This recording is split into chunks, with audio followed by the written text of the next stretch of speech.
नमस्कार दोस्तों, आज के इस लेक्चर के अंदर हम एक और इम्पोर्टेंट चीज़ पढ़ने वाले हैं। जैसा कि आप थंबनेल में देख चुके हैं, लाग्रांज थ्योरम, इनमें से भी क्वेश्चन बनते हैं। किस प्रकार के क्वेश्चन बनेंगे वो भी हम डिस्कस करने वाले हैं और इम्पोर्टेंट टॉपिक है, अच्छे से पढ़िएगा। और उसके बाद दोस्तों, जैसे ये लेक्चर खत्म होगा और उसके बाद जो नेक्स्ट लेक्चर होगा उसके अंदर शायद हम जो इम्पोर्टेंट क्वेश्चन है उसके बारे में हम करने वाले हैं। जितने भी अब तक जो हम पढ़ चुके हैं उनमें किस प्रकार के क्वेश्चन आते हैं, जो आपके एग्जाम में पिछले एग्जाम में कितने आए हैं, एक प्रकार से आपका टेस्ट भी हो जाएगा। तो ये मैं सोच रहा हूँ टेस्ट लेने की, तो आप भी बता सकते हैं कमेंट करके कि हमें ऐसा करना चाहिए या नहीं करना चाहिए, या पहले जो हम चल रहा है ये जो कोर्स हम कर रहे हैं उसे हम कंप्लीट करें, बाद में हम टेस्ट लें। तो ये चीज़ आप अपनी राय कमेंट में ज़रूर रखिएगा। चलिए शुरू करते हैं आज के टॉपिक को। टॉपिक का नाम है, जो हमने कोसेट सहसमुचे पढ़ रहे थे, इसके अंदर अब टॉपिक है लाग्रांज थ्योरम। लाग्रांज प्रमेय। देखिए दोस्तों, इसका स्टेटमेंट क्या होता है, सबसे पहले स्टेटमेंट को समझिए, फिर हम इसके नोट्स वगैरह बनाएंगे। कि यदि कोई परिमित ग्रुप है, परिमित कोई आपके पास ग्रुप है, तो उसके जितने भी सब ग्रुप बनेंगे, कितने भी बने अन बने, जितने भी इसके सब ग्रुप बनते हैं, सब ग्रुप की जो कोटि होगी वह ग्रुप की कोटि की भाजक होगी। यानी जितनी उसके सब ग्रुप की, प्रत्येक सब ग्रुप के लिए लागू होगा, जितनी भी उस सब ग्रुप की कोटि होगी वो ग्रुप की कोटि की भाजक होगी, यानी पूरा पूरा उसके अंदर भाग जाएगा। यही इसका अर्थ है, ग्रुप की कोटि की भाजक होगी। ये इसका स्टेटमेंट है। स्टेटमेंट हम अच्छे से लिखते हैं। किसी परिमित ग्रुप के प्रत्येक उपसमूह,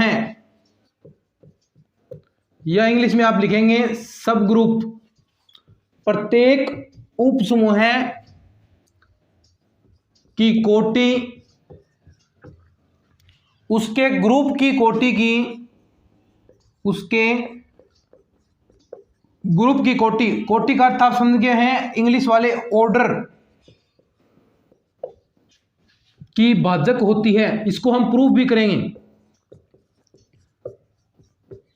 जो चीजें प्रूफ कराने वाली हैं वो चीजें आपको मैं प्रूफ करके समझाऊंगा, और जो आपको प्रॉपर्टीज डायरेक्ट याद रखनी है वो आपको डायरेक्ट याद ही रखनी है, क्योंकि वो प्रूफ हम नहीं करेंगे। प्रूफ करेंगे तो, क्योंकि प्रूफ तो देखिए वैसे ही यह एग्जाम में नहीं पूछेंगे, स्टेटमेंट आपको याद रखने हैं। जो आपके सत्य है, सत्य कथन है, उसमें आपको स्टेटमेंट पूछेगा, तो वो स्टेटमेंट आप हूबहू याद रखें, तब आपको बेनिफिट मिलेगा। अब हम प्रूफ के चक्रों में रहेंगे तो प्रूफ हम बीएससी थोड़ी ना कर रहे हैं, हम कंपटीशन की तैयारी कर रहे हैं, और कंपटीशन की तैयारी करेंगे तो इस प्रकार की चीजें ही हमें करनी पड़ेगी।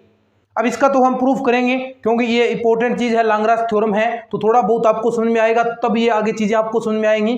तो देखिए, स्टेटमेंट आपको तो 100% याद रखना है। कोई भी स्टेटमेंट मैं आपको लिखवा रहा हूं तो वो आपको 101% याद ही होना चाहिए। क्या है कि यदि किसी कोई परिमित ग्रुप है, किसी परिमित ग्रुप की प्रत्येक उपसमूह की कोटि उसके ग्रुप की कोटि की भाजक होती है, बस अब प्रूफ करना है। देखिए, अब आपने पढ़ा है, चूंकि प्रूफ हम करेंगे इसका,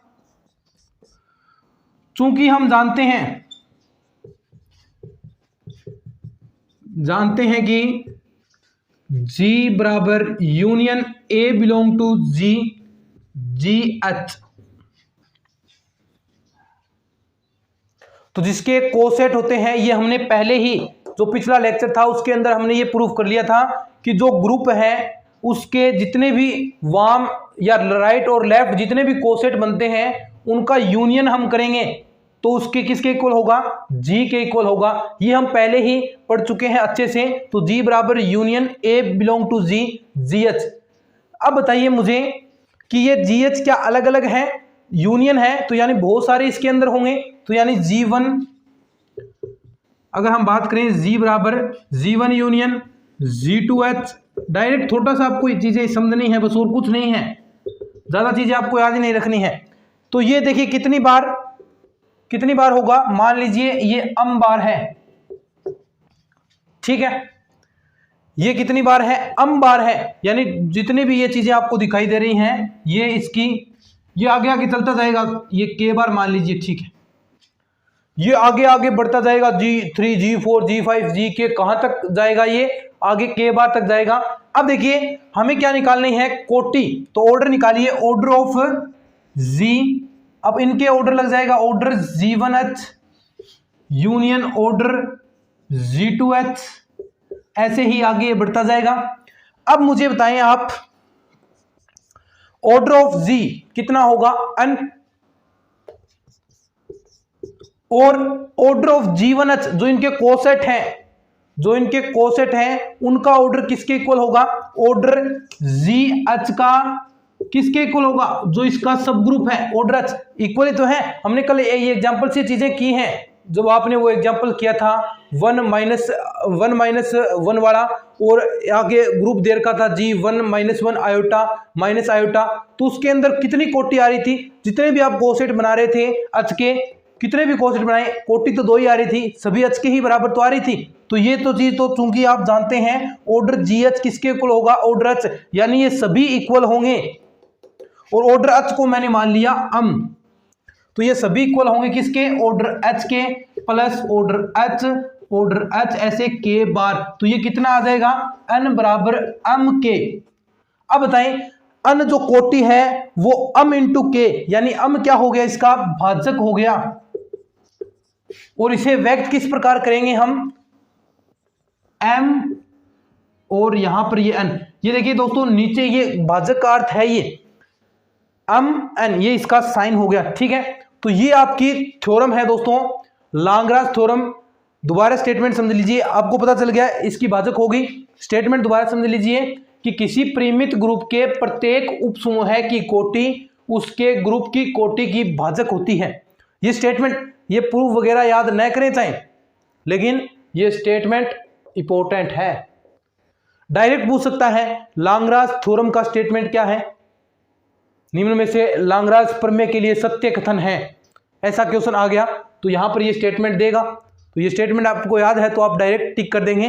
ऐसे क्वेश्चन पूछे जाते हैं, न कि प्रूफ। ये प्रूफ तो आपको समझाने के लिए किया है कि इस प्रकार चीजें आ सकती हैं।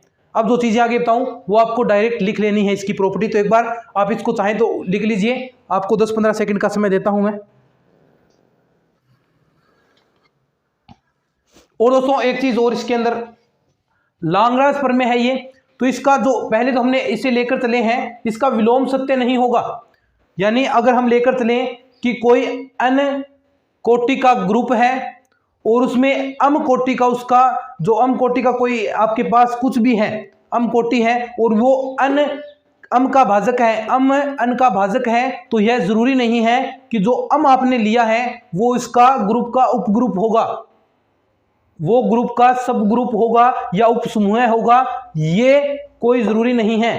तो ये इसका विलोम सत्य नहीं है। एक चीज आपको यह भी याद रखनी है कि इसका विलोम सत्य नहीं है, उल्टा सत्य नहीं, जो हम सिद्ध करते हैं ना, अरे उल्टा हम नहीं करते हैं क्या, इसका विलोम लेकर। अब हमने ले लिया कोई अन्य कोटि का ग्रुप है और अम इसका भाजक है, तो ये अम जरूरी नहीं है कि ग्रुप हो, सब इसका सब ग्रुप हो, कुछ भी हो सकता है हम, बस ये उतारिए। अब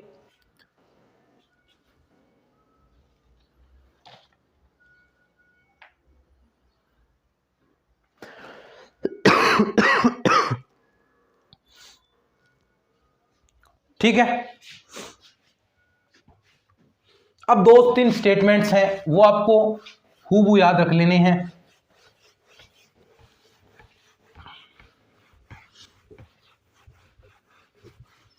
इस लाग्रांज थ्योरम से ही कुछ निष्कर्ष निकल रहे हैं,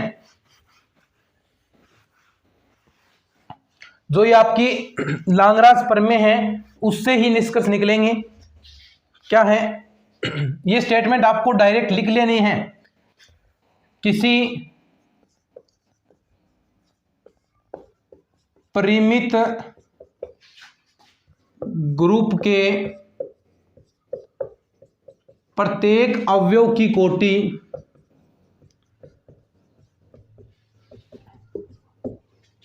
ग्रुप की कोटि की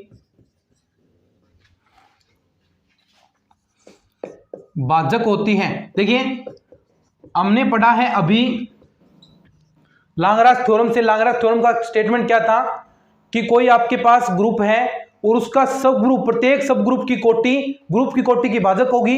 ये तो था सब ग्रुप के लिए। अब क्या है एलिमेंट के लिए, मान लीजिए ये आपके पास जी कोई ग्रुप है 1 2, यही मान लीजिए minus iota iota minus iota, तो इसके प्रत्येक एलिमेंट की कोटि मान लीजिए आयोटा, ठीक है। एग्जांपल से देखिए ऑर्डर ऑफ जी कितना है 4 है, और आयोटा हमने एलिमेंट लिया है, तो ऑर्डर ऑफ आयोटा कितना होगा, ऑर्डर ऑफ आयोटा कितना है। देखिए कितनी बार आप इसका मल्टीप्लाई करें या पावर लगाएं, गुणा संक्रिया आपको दे रखी है, तो कितनी बार इसकी पावर करेंगे तब आपको इसका तत्समक एलिमेंट प्राप्त होगा। तो कितनी बार आयोटा की पावर 4 करेंगे तब आपको 1 मिला, तो ये इसका ऑर्डर कितना हो गया 4।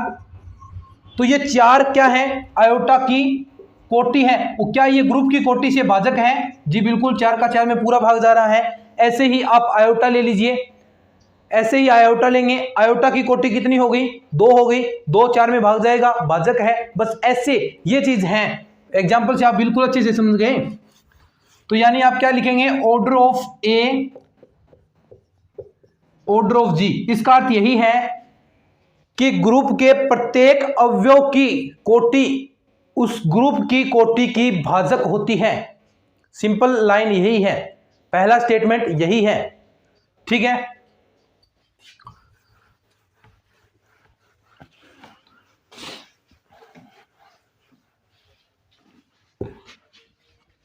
अब देखिए प्रत्येक, एक स्टेटमेंट और, प्रत्येक अभाज्य ग्रुप, प्रत्येक अभाज्य ग्रुप की कोटि चक्रीय होती है। प्रत्येक अभाज्य ग्रुप की कोटि खुद क्या होगी दोस्तों, प्रत्येक अभाज्य ग्रुप की कोटि चक्रीय होगी। या आप ऐसा लिख सकते हैं प्रत्येक अभाज्य ग्रुप की जो कोटि है, अभाज्य ग्रुप की कोटि है, वो भी चक्रीय ग्रुप होगा, या वो ग्रुप है वो चक्रीय ग्रुप होगा।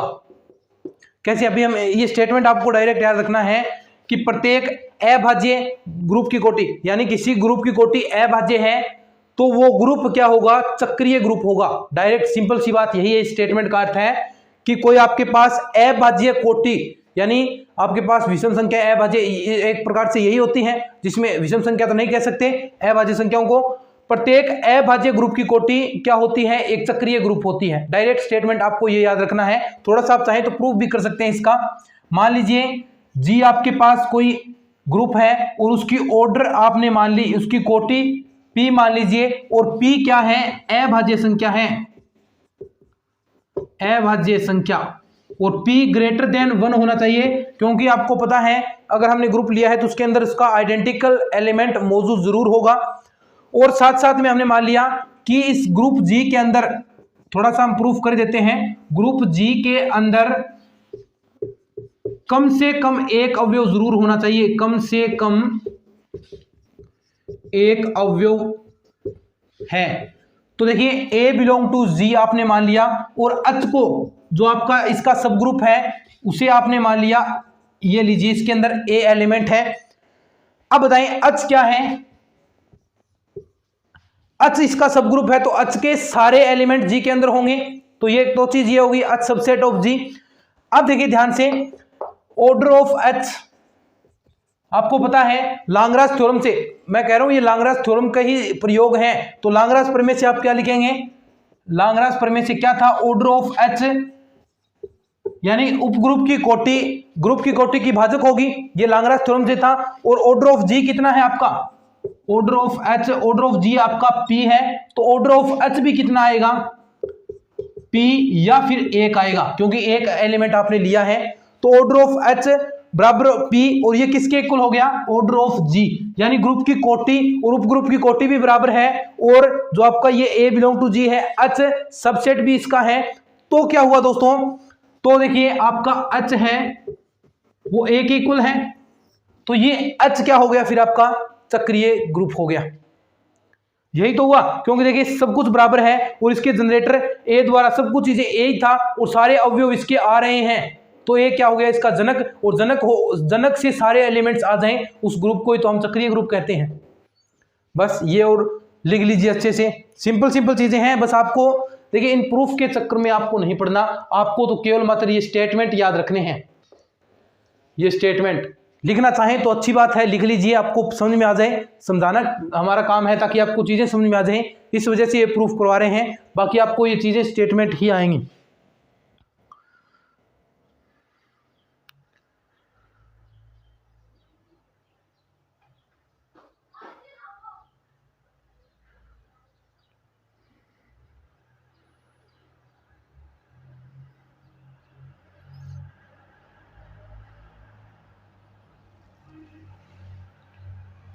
लिख लिया होगा।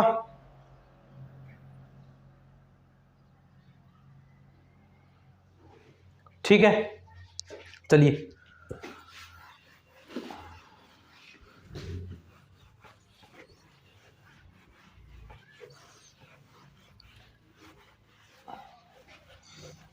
अब देखिए एक छोटी सी चीज है, क्वेश्चन भी बन जाता है, इसमें से आया हुआ भी क्वेश्चन है। इंडेक्स ऑफ ए सब ग्रुप, उप समूह का सूचकांक, इसका अर्थ क्या होता है अभी समझ में आ जाएगा।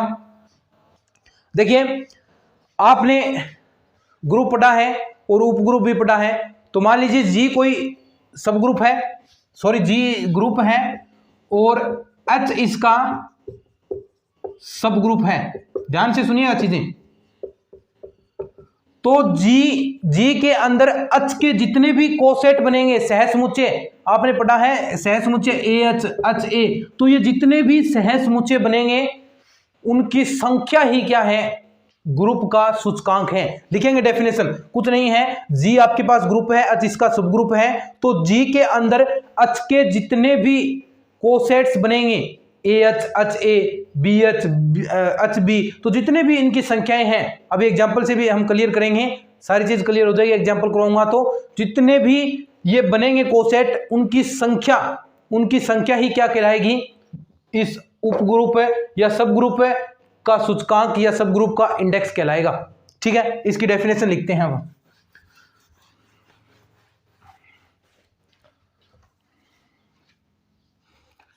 यदि H किसी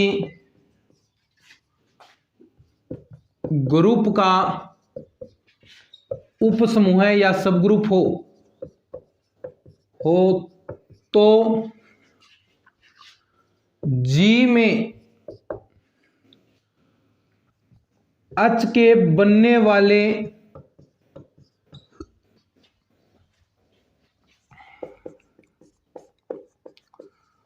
सभी वाम हो दक्षिण यानी राइट और लेफ्ट, राइट और लेफ्ट कोसेट यानी सहसमुच्चयों, बनने वाले सहसमुच्चयों यानी कोसेट की संख्या ही उपसमूह का सूचकांक कहलाएगी।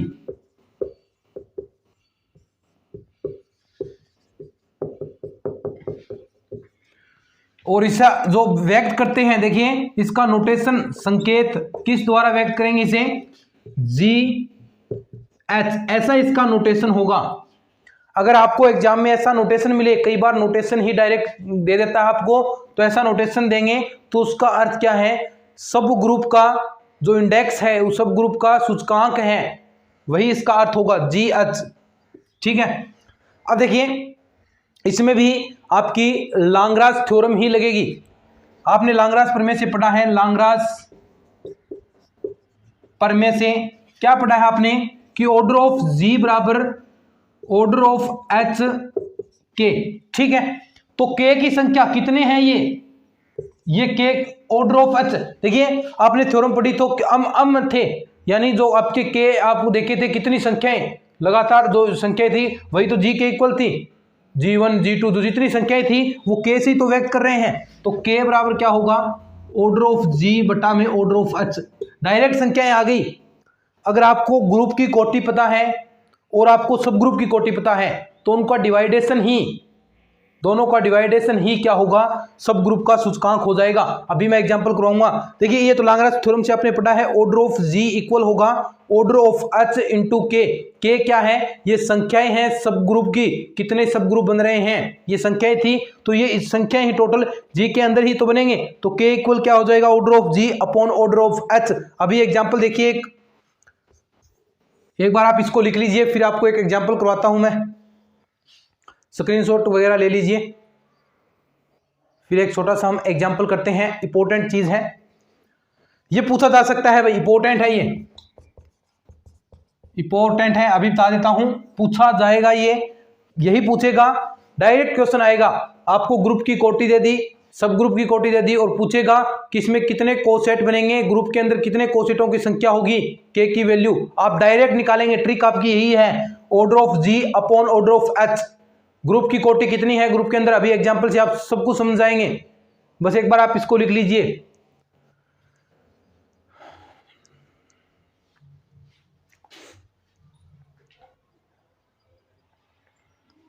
लिख लिया होगा, चलिए अभी एग्जांपल हम करते हैं।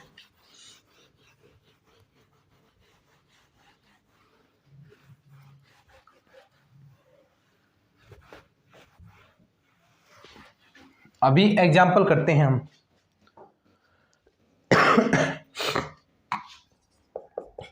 क्वेश्चन दिया है आपको, जी के इक्वल दे दिया 1 -1 आयोटा और माइनस आयोटा, और ऑपरेशन दे दिया आपको यहां पर गुणा का, यानी गुणा संक्रिया हो रही है, तथा h बराबर दे दिया आपको 1 -1, और पूछा है आपसे कि सब ग्रुप H के सूचकांक निकालिए, सब ग्रुप H के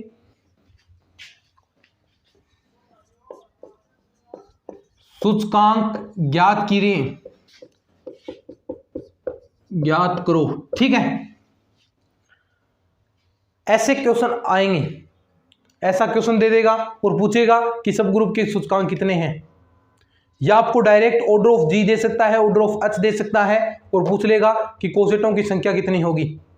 ऐसे क्वेश्चन बनते हैं और ऐसे क्वेश्चन हम करने भी वाले हैं बहुत सारे। जैसे नेक्स्ट क्लास में भी मैं सोच रहा हूं कि आपको क्वेश्चन से इंपॉर्टेंट क्वेश्चन आप तक प्रोवाइड कराऊं, फिर उनके सॉल्यूशन करें हम।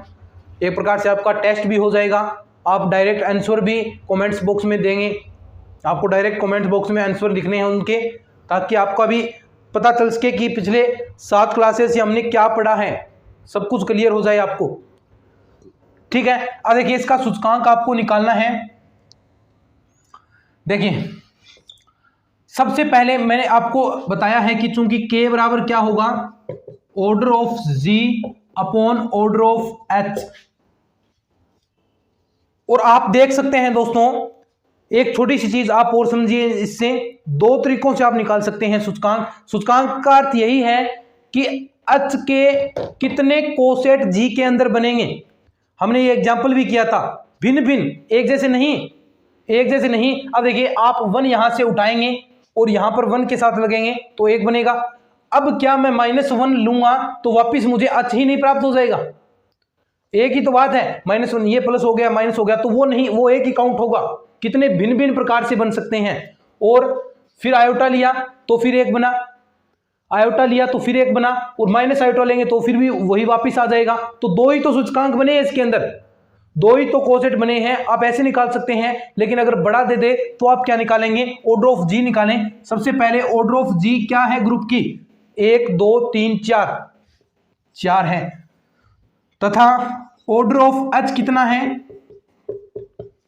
1 और 2 है। और सूत्र आपका क्या है कि k बराबर order of g upon order of h, दोनों वैल्यू रखेंगे 4/2, तो टोटल रिजल्ट आपका कितना आ जाएगा, ये 2 ही तो क्या है इस सब ग्रुप के सूचकांक हैं, ये 2 ही तो यहां पर कोसेट बनेंगे। इसके अंदर भिन्न भिन्न प्रकार के कोसेट होते हैं, न कि एक जैसे।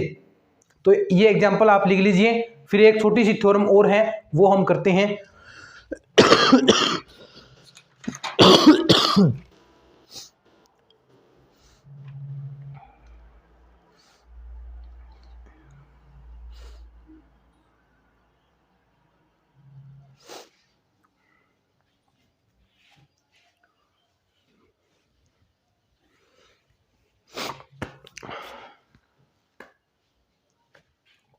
लिख लिया होगा, चलिए।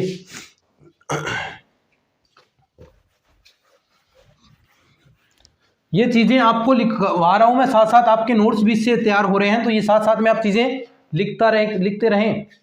देखिए एक और इंपॉर्टेंट स्टेटमेंट या थ्योरम कह सकते हैं, कुछ नहीं है, खास नहीं है, लेकिन इससे क्वेश्चन बन जाते हैं। बस वही, हमें तो क्वेश्चन पर फोकस करना है। देखिए यदि H किसी ग्रुप G का सब ग्रुप या उप समूह हो, सब ग्रुप हो, तो A belong to G, B belong to G के लिए नंबर A H A बराबर H B क्या होगा, A B inverse belong to H। Number B A H बराबर B H B inverse A belong to H। यानी क्या है कि अगर जो H आपका है ये H A, दो कोसेट राइट और लेफ्ट कोसेट बराबर हैं, तो इसका अर्थ क्या होगा, जो एलिमेंट्स आपने लिए हैं A और B, A B inverse B belong to H करेगा, उससे बिलोंग करेगा। अब देखिए आप मान भी सकते हैं। देखिए मान लीजिए, आपको थोड़ा सा प्रूफ इसका मैं बता देता हूं। सपोज दैट माना आपने H A बराबर H B है, ठीक है, H A बराबर H B है, तो यहां पर देखिए H दोनों ओर आप B इनवर्स की मल्टीप्लाई करा दीजिए, B B B इनवर्स, ये क्या बन गया, तत्समक एलिमेंट। तो H A B इनवर्स बराबर H, ठीक है। तो ये A B इनवर्स किससे बिलोंग करेगा, ये बिलोंग करेगा H A B इनवर्स से, और इससे ही हम क्या लिख सकते हैं, चूंकि A B inverse belong to H। तो ये तो आपका पहला प्रूफ हो गया। अब आप नेक्स्ट में इसका विपरीत भी आपको प्रूफ करना होता है, तो विपरीत में क्या करेंगे, ये आप पहले ये मानकर चलें H A B inverse belong to H, फिर इससे आप B B इनवर्स की दोनों ओर मल्टीप्लाई कराइए, यहां पर B यहां पर B, तो यहां से H A बराबर आपका H B आ गया। बस ऐसे हैं, बस आपको इन चीजों में नहीं पढ़ना, आपको तो ये याद रखने हैं स्टेटमेंट। H A बराबर H B क्या होगा, अगर इक्वल है तो A B inverse belong to H होगा। प्रूफ भी आपको मैं साथ साथ बता रहा हूं, लेकिन ये आपको रफली तरीके से बस थोड़ा सा आपको समझ में आ जाए इसलिए है, बाकी चीज यहां से क्वेश्चन उठेंगे। जो ये स्टेटमेंट है, तभी तो हमने BSc का स्टार्ट किया है। स्टेटमेंट डायरेक्ट पूछेगा तो स्टेटमेंट आपको इन्हें याद कर लेंगे तब तक, और याद कर लेंगे तो तुरंत प्रभाव से आप आंसर देंगे। इसलिए ही मैंने BSc का स्टार्ट किया है सबसे अलग, क्योंकि सब 12th का स्टार्ट करे थे, लेकिन मैंने कहा कि 40 क्वेश्चन आएंगे, तो 40 क्वेश्चन आएंगे 80 नंबर का, तो ये ऐसे क्वेश्चन आते हैं, तो हम क्यों नहीं कर देंगे ऐसे क्वेश्चन। और कब करेंगे, जब हम थोड़ा अच्छे से समझेंगे इन चीजों को, और ये चीजें हमें याद रखनी पड़ेगी। डायरेक्ट चीजें पूछेगा, लेकिन वहां पर तो आपको निकालनी पड़ेगी, तो निकालनी पड़ी है तो थोड़ा बहुत आप वहां पर साथ साथ में पढ़ते जाएं, ताकि आपको चीजें अवकलन समाकलन ये छोटी छोटी चीजें निकालते जाएं। वो भी मेजर पॉइंट है, मेजर टॉपिक है, उनमें से ज्यादा क्वेश्चन आते हैं, 20-25 क्वेश्चन अवकलन समाकलन उनमें से आते हैं, तो वो चीजें आप थोड़ा थोड़ा पढ़ते जाएं, तब तक ये हमारा कंप्लीट हो जाएगा। फिर हमें किस प्रकार की दिक्कत रहेगी, फिर टीचिंग मेथड है, टीचिंग मेथड सबसे आसान तरीके से आपको मैं करवाने वाला हूँ। टीचिंग मेथड सबसे आसान तरीके से, एक भी क्वेश्चन आपका गलत नहीं होगा टीचिंग मेथड में, बस आपको ये चीजें याद रखनी है। अब एक छोटा सा स्टेटमेंट और है बुक के अंदर, वो भी आप लिख लीजिए। बुक से आपको डायरेक्ट वो स्टेटमेंट लिखा देता हूं मैं, नोट्स में वो चीजें ऐड कर लीजिएगा, क्योंकि स्टेटमेंट पूछता है तो नोट्स में वो चीजें ऐड होनी चाहिए। अब देखिए, और बुक हमारे पास जो ओरिजिनल बुकें हैं वही हैं, कुछ नहीं है, बस ये स्टेटमेंट आपको याद रखना है दोस्तों। क्या है कि यदि किसी ग्रुप G में निम्न प्रकार हाँ यही है। फिर इसके क्वेश्चंस करेंगे हम, कैसे क्वेश्चन बनते हैं नेक्स्ट क्लास में हम यही चीजें करेंगे। क्वेश्चन इसके, किसी ग्रुप जी में निम्न प्रकार परिभाषित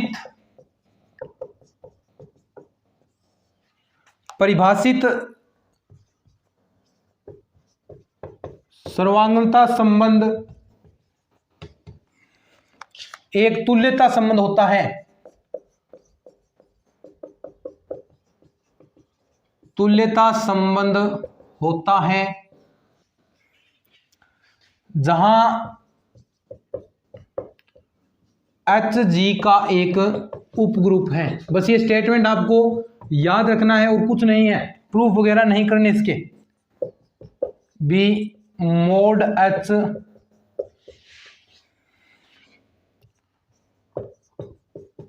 बस ये स्टेटमेंट आपको निकालना है कि यदि कोई ग्रुप जी है में निम्न परिभाषित आपको सर्वगता संबंध दे रखा है, एक तुल्यता संबंध होगा जिसमें आप सममित, संक्रामक, ये सारी चीजें प्रूफ करते हैं, वही चीजें हैं। बस ए क्या होगा, मोड एच के इक्वल, तो अगर ये चीज है तो ए बी इनवर्स एच होगा। बस आपको ये स्टेटमेंट ही डायरेक्ट याद रखना है, इसके अलावा इसमें कुछ भी चीजें नहीं है। तो दोस्तों ये आपका कोसेट वाला टॉपिक कंप्लीट हो गया है। इसके बाद नॉर्मल सब ग्रुप आएगा, नॉर्मल सब ग्रुप, फिर आपका क्रमचय वाला जो वो क्रमचय गुणन किस प्रकार होते हैं वो टॉपिक आएगा, और तुल्यकारिता, समाकारिता, बस इतने 2-3 टॉपिक हैं। तो 2-3 क्लासेस के अंदर हम ये पूरी ग्रुप थ्योरी कंप्लीट कर लेंगे। लगभग 10-11 लेक्चर्स ग्रुप थ्योरी के मैक्सिमम होंगे, और कुछ क्वेश्चंस हम करेंगे इंपॉर्टेंट, किस प्रकार के क्वेश्चन आते हैं। तो फिर इस हिसाब से 5 से 6 क्वेश्चन पर हम इन 10 क्लास के अंदर कब्जा कर लेंगे, और उसके बाद मैं अवकल समीकरण वाली बुक स्टार्ट करूंगा, क्योंकि उनमें से 9 से 10 क्वेश्चन बनते हैं, यानी एग्जाम के अंदर 8 से लेकर 10 क्वेश्चन तक है उस बुक में से आते हैं। तो कुल मिलाकर हमारे 15 से 20 क्वेश्चन कुछ ही दिनों में तैयार हो जाएंगे। लगभग आधा कोर्स हमारा आने वाले 15 या 20 दिन के अंदर कंप्लीट हो जाएगा बीएससी वाला। तो ऐसे ही हम धीरे धीरे जो बड़ी बड़ी मेजर क्वेश्चन आते हैं वो चीजें हम कर रहे हैं आपके लिए लगातार, ताकि आपको सारी चीजें क्लियर हो जाएं। अगर ये लेक्चर्स आपको अच्छे लग रहे हैं तो इन लेक्चर्स को शेयर जरूर कीजिएगा, चैनल को सब्सक्राइब कर लीजिए। आज के वीडियो में इतना ही, धन्यवाद।